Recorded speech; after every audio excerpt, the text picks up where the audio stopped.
میری عمر 19 سال تھی۔ میں سیکنڈ ایئر کی اسٹوڈنٹ تھی۔ ان دنوں گرمیاں شروع ہو گئی تھیں، اس لیے ہمیں کالج سے چھٹیاں مل گئی تھیں۔ روز کی طرح آج بھی پورے گھر کی صفائی کرنے کے بعد میں اپنے بستر پر آرام کر رہی تھی۔ پورا وجود تھکن سے چور ہو رہا تھا۔ ایسا لگ رہا تھا جیسے پورا بدن اکڑ چکا ہے۔ میں اپنے بستر پر لیٹ کر سکون کرنے لگی اور ہاتھوں سے اپنے سر کو مساج دینے لگی۔ میرے کرانے کی آواز سن کر میرا بھائی اسفند کمرے میں آیا، کہنے لگا، کیا ہوا نائمہ؟ طبیعت تو ٹھیک ہے؟ میں نے کہا، کہاں بھائی، کام بہت ہوتا ہے۔ امی تو سارا کام میرے سر پر ڈال کر چلی جاتی ہیں۔ کالج سے چھٹیاں کیا ہوئی ہیں، سارے گھر کی ذمہ داری مجھ پر آ گئی ہے۔ اوپر سے ملازمہ بھی چھٹی پر ہے، مجھ سے نہیں ہوتے یہ گھر کے کام۔ میری بات سن کر اسفند ہنسا اور میرے پاس بیٹھ گیا، پھر کہنے لگا، میری پیاری بہن، کوئی بات نہیں، میں ابھی تمہارے لیے دودھ لے کر آتا ہوں، اسے پیو گی تو سکون ہو جائے گا۔ میں نے اسفند کی بات سنی تو مسکرا گئی، کہنے لگی، بس تم کھانا بیس سے لے کر آنا، میں تھوڑی دیر سوؤں گی تو میری طبیعت کچھ بہتر ہو جائے گی۔ اسفند کمرے سے نکل گیا۔ کچھ دیر بعد ٹھنڈے دودھ کے گلاس کے ساتھ وہ کمرے میں آیا۔ مجھے اسفند پہ بہت زیادہ پیار آیا تھا۔ دنیا میں بہت کم ہی ایسے بھائی ہوتے ہیں جو اپنی بہنوں کا اتنا خیال رکھتے ہیں۔ میں اسے ڈھیروں دعائیں دینے لگی اور اس کا لایا ہوا دودھ پینے لگی۔ دودھ پینے کے بعد میں نے گلاس ایک سائڈ پر رکھا اور لیٹ گئی۔ اسفند کہنے لگا کہ چلو میں تمہارا سر دبا دیتا ہوں، تم سو جاؤ۔ وہ میرے سرہانے بیٹھ گیا اور اپنے ہاتھوں سے میرا سر دبانے لگا۔ مجھے بھی سکون آنے لگا تھا، درد کی شدت بھی کم ہونے لگی تھی۔ میں آنکھیں موند کر سونے لگی۔ کب میں گہری نیند میں چلی گئی پتہ ہی نہ چلا۔ کئی گھنٹے تک میں سوتی رہی تھی۔ میری آنکھ امی کی آواز پر کھل گئی تھی۔ میں نے ہڑبڑا کر آنکھیں کھولی تو سر بری طرح بوجھل تھا۔ گھڑی پر ٹائم دیکھا تو رات کے 9 بج رہے تھے۔ مجھے یکدم جھٹکا سا لگا۔ بڑی عجیب بات تھی، امی ابو آفس سے واپس آ چکے تھے۔ شاید تھکاوٹ کی وجہ سے مجھے وقت کا احساس ہی نہ ہوا۔ میں اٹھ کر جیسے ہی 2 قدم چلی تو مجھے چکر آ گئے۔ آنکھوں کے آگے اندھیرا چھا گیا۔ اگر دیوار پر ہاتھ نہ رکھتی تو یقیناً گر جاتی۔ میں فریش ہو کر باہر آئی تو کھانے کے میز پر سب بیٹھے میرا انتظار کر رہے تھے۔ میں جا کر اسفند کے ساتھ بیٹھ گئی۔ وہ مجھے دیکھ کر کھانا میری پلیٹ میں ڈال کر دینے لگا اور پھر امی کو کہنے لگا کہ امی، آپ نائمہ پر کام کا بوجھ تھوڑا کم ڈالا کریں۔ ارے اگر ملازمہ نہیں آ رہی تو اس کی جگہ کوئی اور رکھ لیں، یہ بیچاری سارا دن کام کر کر کے تھک جاتی ہے۔ دیکھیں تو صحیح، اس کی رنگت پیلی پڑ چکی ہے۔ میری حالت واقعی خراب ہو چکی تھی۔ میں کافی بوجھل محسوس کر رہی تھی۔ میرے امی ابو دونوں ہی جاب کرتے تھے، کیونکہ صرف ابو کی جاب سے گھر چلنا مشکل تھا۔ اوپر سے ہماری پڑھائیوں کے خرچے بھی کچھ کم نہ تھے، اس لیے میری امی بھی اس کمپنی میں جاب کرتی تھی جہاں بابا کرتے تھے۔ میں اور اسفند کالج جاتے تھے، مگر ابھی امتحان کی وجہ سے چھٹیاں تھیں، اس لیے ہمیں گھر ہی رہنا پڑ رہا تھا۔ میں نے یہ بات نوٹ کی تھی کہ پچھلے کچھ دنوں سے اسفند میرے ساتھ کچھ زیادہ ہی اٹیچ ہو چکا ہے۔ جب سے مجھے چھٹیاں ہوئی ہیں وہ میرا بہت ہی خیال رکھنے لگا تھا۔ اگر میں گھر کا کوئی کام کر رہی ہوتی تو آ کر میری مدد کرنے لگتا۔ اگر میں تھک جاتی تو میرا سر دبا دیتا۔ میں اسے منع کرتی مگر کہتا کہ نہیں، تم تھک چکی ہو، اتنا کام کرتی ہو، میرا حق ہے کہ میں تمہیں سکون پہنچاؤں۔ میں بھی خاموشی سے لیٹی رہتی۔ مگر ایک رات جو کچھ ہوا، میرے ہوش اڑ گئے تھے کہ اسفند کبھی ایسا بھی کر سکتا ہے۔ میں اپنے کمرے میں سو رہی تھی۔ آدھی رات کے وقت مجھے محسوس ہوا جیسے کوئی میرے کمرے میں داخل ہوا ہے، ایسا سے چلتا میرے بستر کے قریب آیا ہو۔ بھلے ہی میں سو رہی تھی مگر میرا ذہن بیدار تھا۔ میں نے ہڑبڑا کر آنکھ کھولی تو کمرہ اندھیرے میں ڈوبا ہوا تھا۔ جب میں نے اٹھ کر دیکھا تو اندر کوئی بھی نہیں تھا،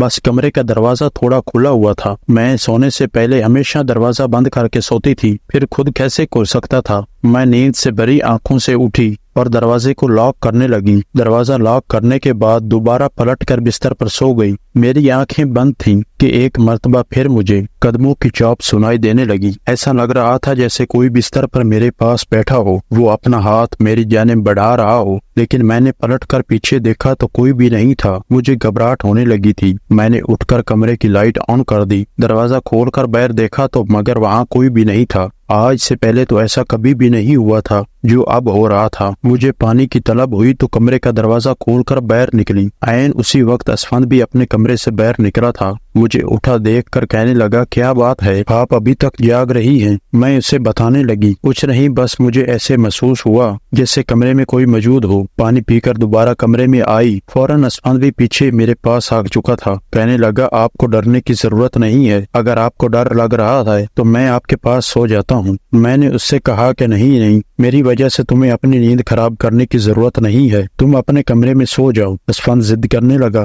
آپ کو میں اکیلا کسی بھی حال میں نہیں چھوڑ سکتا، آپ کی طبیعت خراب ہو سکتی ہے، میں آپ کو تکلیف میں نہیں دیکھ سکتا، چلیں آپ سو جائیں، میں بھی یہیں سو جاتا ہوں۔ میں نے کہا نہیں، میں ٹھیک ہوں۔ اگر وہ تو میرے کمرے میں ہی سونے پر بضد تھا۔ میں بیڈ پر جا کر سو گئی اور اس نے تکیہ اٹھا کر صوفے پر رکھ لیا اور وہیں پر سو گیا۔ اس رات مجھے یوں محسوس ہوا جیسے کوئی سرانے بیٹھ کر مجھے بہت دیر تک دیکھتا رہا ہو، اس نے میرے بالوں کو بھی سہلایا ہو، میرے چہرے پر انگلیاں پھیری ہوں اور میں پرسکون سوئی رہی۔ مجھے سب کچھ ایک خواب لگ رہا تھا۔ اگلی صبح میں اٹھی تو میرا موڈ بڑا خوشگوار تھا، مگر جیسے ہی اپنے وجود پر غور کیا تو میں بکھلا گئی۔ یہ تو شکر تھا کہ میں نے دوپٹے سے اپنا جسم ڈھک رکھا تھا، کیونکہ سوتے ہوئے میری قمیض بے ترتیب ہو چکی تھی۔ مجھے حیرت ہوئی تھی کیونکہ آج سے پہلے میں کبھی اس طرف غافل ہو کر نہیں سوئی تھی۔ آج اسفند بہت خوش لگ رہا تھا، نہ جانے کیا وجہ تھی۔ میں نے اس سے پوچھا، بولا میں تو روز ہی اتنا خوش ہوتا ہوں، جس کو آپ جیسی بہن مل جائے وہ کیوں خوش نہ ہو۔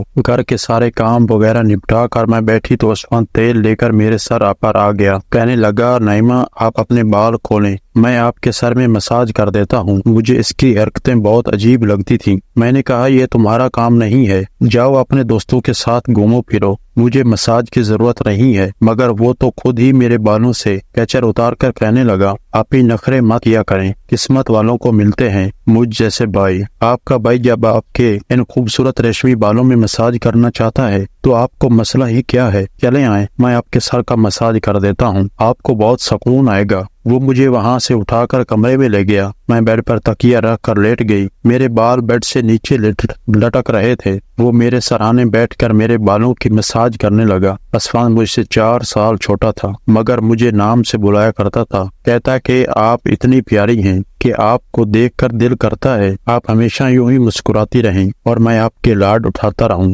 اسفند میرا مساج کر رہا تھا، لیکن اس کے ہاتھوں میں تو جیسے جادو تھا۔ مساج سے مجھے اتنا مزہ آیا کہ میں نیند کی وادیوں میں کھونے لگی۔ تیل کی خوشبو بڑی ہی زبردست تھی۔ میں نے اسفند سے پوچھا، یہ کون سا آئل ہے؟ کہنے لگا، یہ بہت ہی خاص تیل ہے، خاص آپ کے لیے ہے۔ آپ کے جو اتنے بال حسین ہیں نا، یہ ان بالوں کے لیے ہی بنا ہے۔ اس کی باتیں بہت پیاری ہوتی تھی۔ میں سمجھ نہیں پاتی تھی کہ یہ بات کس طریقے سے کر رہا ہے۔ بہرحال مساج کے دوران ہی میں نیند کی وادیوں میں کھوتی جا رہی تھی۔ ایک مرتبہ پھر میں سو چکی تھی، مگر جب کچھ دیر بعد آنکھ کھلی تو میرا پورا وجود درد سے ٹوٹ رہا تھا۔ ایسے لگ رہا تھا جیسے بہت زیادہ وزن میری ٹانگوں پر رکھ دیا گیا ہو۔ پورے بدن میں درد سرایت کرتا جا رہا تھا۔ میں دھیرے سے اٹھ کر بیٹھی اور آس پاس دیکھنے لگی۔ جب اپنے وجود پر غور کیا تو میں مکمل بھیگی ہوئی تھی۔ ایسے لگ رہا تھا جیسے مجھے کسی نے نہلا دیا ہو۔ میرے کپڑے گیلے تھے، پنکھا بند تھا اور گرمی تھی۔ آخر یہ سب ہو کیا گیا تھا؟ میں بڑی مشکل سے بیڈ سے اٹھی۔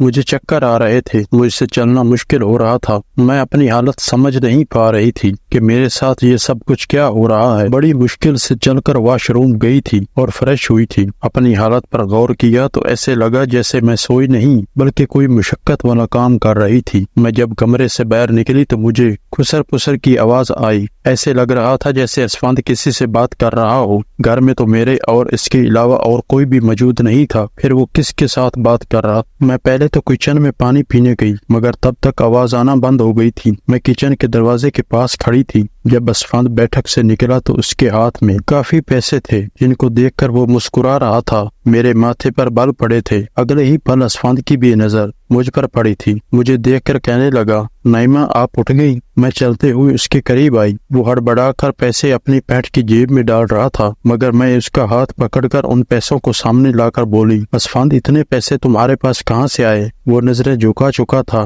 کہنے لگا، آپ پلیز پاپا کو مت بتانا۔ میں تو تجسس میں مبتلا تھی کہ اس نے یہ پیسے ابو کے تو نہیں نکالے۔ میں سختی سے بولی تو وہ سہم گیا۔ کہنے لگا کہ یہ پیسے ابو کے ایک دوست کئی سال پرانے قرض اتارنے آئے تھے۔ میں نے تو سوچا تھا کہ ان سے موبائل لوں گا، لیکن اس نے پیسے مجھے تھما دیے۔ میں نے کہا، ہاں تم نے اچھا کیا۔ گھر کے حالات دیکھو کس قدر خراب ہیں۔ ہمارے ماں باپ دونوں نوکری کر رہے ہیں اور تم بجائے یہ پیسے ان کو دینے کے موبائل لینے کی بات کر رہے ہو۔ اسفند شرمندہ تھا، مگر میں نے وہ پیسے رات کو ابو کو دے دیے تھے۔ اسفند نے میرے ساتھ کوئی بات نہیں کی تھی۔ آج تو وہ سونے بھی جلدی چلا گیا تھا۔ اگلے روز میں کچن میں کام کر رہی تھی جب اسفند اپنے دوستوں کے ساتھ گھر میں داخل ہوا۔ میں جتنی حیران ہوتی اتنا کم تھا، کیونکہ وہ اپنے دوستوں کو سیدھا لانچ میں ہی لے گیا۔ میں اس وقت دوپٹہ اتار کر برتن دھو رہی تھی جب وہ سب ہنستے ہوئے اندر داخل ہوئے۔ میں نے فوراً دوپٹہ کیا تھا اور پھر اسفند کو بلانے لگی کہ یہ کیا طریقہ ہے، تم جانتے بھی ہو اس وقت امی ابو گھر پر نہیں ہیں، پھر بھی ان لوگوں کو گھر لے آئے ہو۔ اسفند کہنے لگا،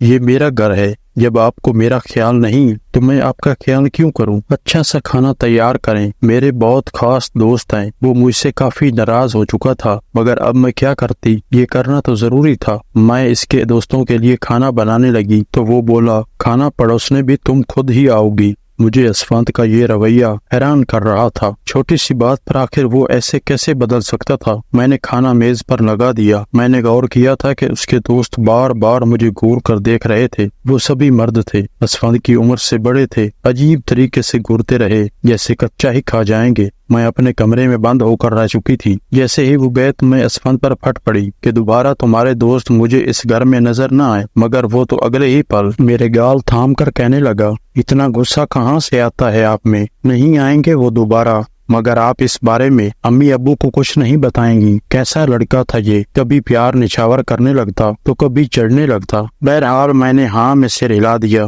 اور اپنے کمرے میں چلی گئی۔ مجھے اسفند کی حرکتیں کچھ مشکوک سی لگنے لگی تھیں کیونکہ وہ اب مجھے عجیب سی نظروں سے دیکھنے لگتا۔ اس روز بھی میں جب اپنے کمرے میں آرام کرنے کے لیے سوئی تو اچانک مجھے اپنے پیروں پر کسی کے ہاتھ محسوس ہوئے۔ میں نے جب ٹھکرا کر آنکھیں کھولی تو اسفند میرے پیروں کو اپنی گود میں رکھ کر مساج دے رہا تھا۔ میں نے اسے ایسا کرنے سے منع کیا، مگر وہ کہنے لگا کہ میں جو کر رہا ہوں مجھے کرنے دے، اس گھر میں ایک میں ہی ہوں جسے آپ کی اتنی فکر ہے، امی ابو کو تو کام سے ہی فرصت نہیں ملتی۔ خیر میں بھی پرسکون ہو چکی تھی، آنکھیں بند کیے سونے لگی۔ اسفند کے ہاتھوں کے مساج سے تو میں نیند کی وادیوں میں کھونے لگی، مگر جب میری آنکھ کھلی تو میرے ہوش گم ہوئے تھے۔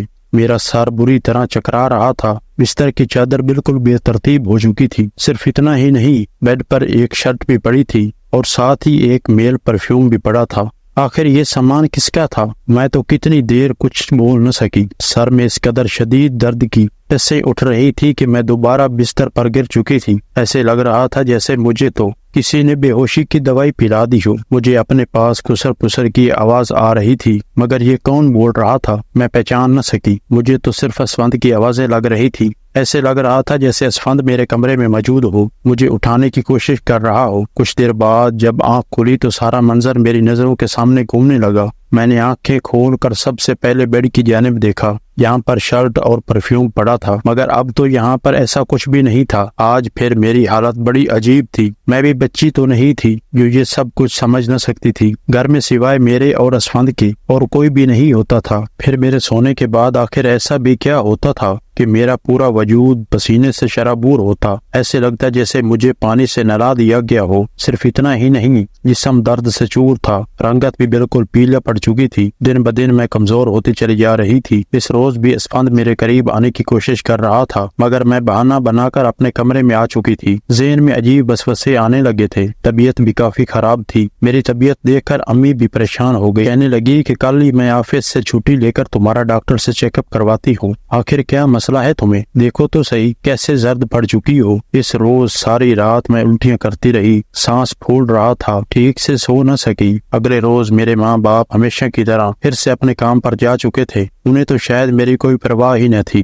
میں خود ہی ڈاکٹر کے پاس چلی گئی۔ یہاں پر الٹرا ساؤنڈ میں یہ آیا کہ میں حاملہ ہوں۔ آخر یہ سب کچھ میرے ساتھ کون کر سکتا تھا؟ اسفند میرا بھائی تھا، لیکن پھر ذہن میں یہ بات آئی کہ اسفند کو تو میں اپنا سکا بھائی سمجھتی ہوں، جبکہ یہ بات کسی سے ڈھکی چھپی نہیں ہے کہ اسفند میرا سوتیلا بھائی ہے، وہ میرے ماں کی اولاد ہے، جبکہ میں تو اپنی امی کی پہلی شادی میں سے تھی۔ اسی طرح کی باتیں مجھے کچھ غلط سوچنے پر مجبور کر رہی تھی۔ سمجھ نہیں آ رہا تھا کہ کس منہ سے اپنی ماں کو اور اپنے باپ کو اس بارے میں بتاؤں۔ اسفند میرے پاس بیٹھا ماں باپ کے سامنے کبھی میرا ہاتھ پکڑتا تو کبھی میری گال کھینچ دیتا۔ اگلے ہی روز میں ہاسپٹل گئی اور آپریشن سے پہلے ڈاکٹر سے کہا کہ اس بچے کا DNA کریں۔ ڈاکٹر نے DNA رپورٹ پکڑائی تو میرے تو جیسے سانس لینا بھول چکی تھی۔ میں جو سمجھ رہی تھی ویسا کچھ بھی نہیں تھا۔ یہ بچہ تو کسی اور کا تھا، لیکن یہ کون کر سکتا تھا میرے ساتھ؟ امی ابو گھر سے گئے تو میں نے اپنے کمرے میں موبائل کا کیمرہ فٹ کر دیا